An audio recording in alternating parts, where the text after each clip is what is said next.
చంద్రబాబు నాయుడు గారు నిన్న మొన్న ఒక మీటింగ్లో అంటున్నారు, నేను అభివృద్ధి చేసిన సంక్షేమం చేసిన పక్క చూపులు చూస్తున్నారు. అంటే పక్క చూపులు అంటే ఏంటన్నా? చంద్రబాబు నాయుడు గారు నాకు 40 ఇయర్స్ ఇండస్ట్రీ ఉంది, నాకు విజన్ ఉంది, విస్తరాకుల కట్టుందని గొప్పగా చెప్పుకుంటాడు కదా. ఏం అభివృద్ధి చేశావు ఈ రోజు వరకు అని నేను అడుగుతా ఉన్నా. నువ్వే పర్మనెంట్ బిల్డింగ్లు అమరావతిలో కట్టుంటే ఈరోజు రాజధాని మార్చే పరిస్థితి ఉండేది కాదు కదా. ఎందుకు ఒక పర్మనెంట్ బిల్డింగ్ కూడా అమరావతిలో కట్టలేకపోయావని నేను అడుగుతా ఉన్నా. అదేవిధంగా బుల్లెట్ ట్రైన్ వేస్తాను అన్నావు కదా, ఎక్కడ వేసావండి బుల్లెట్ ట్రైను? ఏ లోకేష్ ఆడుకుంటా ఉన్నాడా బుల్లెట్ ట్రైన్తో? ఆంధ్రప్రదేశ్ రాష్ట్రంలో ఎక్కడ బుల్లెట్ ట్రైన్ లేదు. మోడీ గారు మట్టి ఇచ్చారు, నీళ్ళు ఇచ్చారు, అది ఎక్కడ పెడితే అక్కడ రాజధాని అని మీరు మాట్లాడుతూ ఉన్నారు.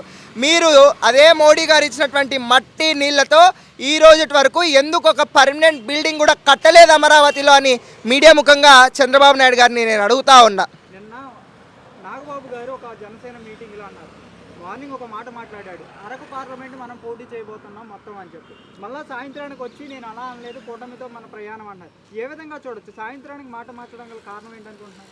వాళ్ళు కొనేదెలా పవన్ కళ్యాణ్, కొనేదెలా నాగబాబు కాదు, కొనేదెలా అమ్మేదెలా అనే సిద్ధాంతంతోనే వాళ్ళు ముందుకు వెళ్తారు. పవన్ కళ్యాణ్ గారికి నిలకడ లేదు, ఒక స్టాండర్డ్ లేదు. ఆయన ఏం మాట్లాడతారో ఆయనకే తెలియదు. నేను ఆడబుట్టినా ఈడబుట్టినా అంట. అదే దాలోనే ఈరోజు నాగబాబు గారు కూడా వెళ్ళడం జరుగుతూ ఉంది.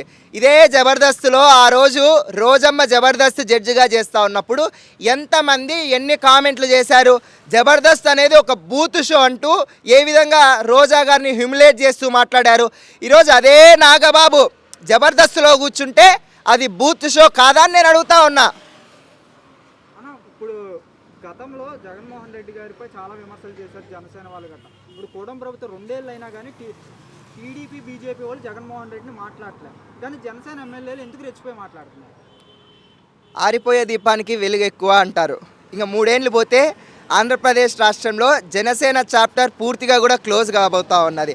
ఎందుకంటే ఎన్నికలకు ముందు ఈ కూటమి ప్రభుత్వం ఇచ్చిన హామీలు నెరవేర్చకపోతే చంద్రబాబు నాయుడు గారితో నేను కొట్లాడతాను, చంద్రబాబు నాయుడు గారు తప్పు చేస్తే నేను ప్రశ్నిస్తాను అని గట్టిగా అరిచి అధికారంలోకి వచ్చి ఈరోజు నోటికి ప్లాస్టర్ వేసుకొని పవన్ కళ్యాణ్ గారు ప్యాకేజీ తీసుకొని కూర్చున్నారన్న మాట వాస్తవం కాదా అని నేను అడుగుతా ఉన్నాను.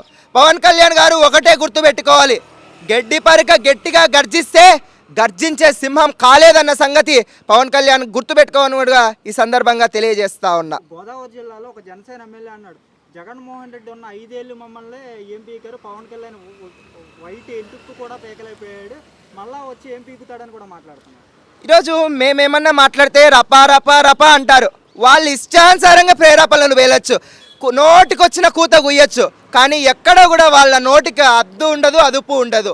రెచ్చగొట్టే వ్యాఖ్యలు వాళ్ళే చేస్తారు. తిరిగి మేమన్నా మాట్లాడితే నంగలాకట్లా మాట్లాడతారు.